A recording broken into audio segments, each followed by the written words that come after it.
Qəzaların əksəriyyətinin səbəbi insanların təhlükəsizlik qaydalarını, yol hərəkəti qaydalarını riayət etməməsidir və sürəti yüksək olmasıdır. Yəni bu qəzaların əsas səbəbləridir. Və çox zaman qəzalar baş verəndə hər iki tərəfin günahı olur. Məsələn, piyadalarla olan vəziyyətdə piyadalar deməli, icazə olmayan yerdə yolu keçərkən avtomobillər onları vura bilər. Deyəcəklər ki, piyada keçidin üstündə olur, amma çox az sayılarda olur da. Digər tərəfdən sürücülərin də diqqətsizliyi olur. Məsələn, belə bir şey var ki, məktəblərin yanına çatanda, hətta piyada keçidinə çatanda sürəti azaltmaq lazımdır. Çünki hər anda oradan çıxa bilər. Mən hətta piyada keçidindən keçəndə ayağımı qoyuram və baxıram sürücülərə.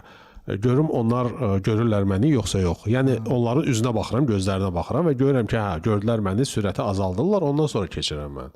Çünki mən öz həyatıma dəyər verirəm.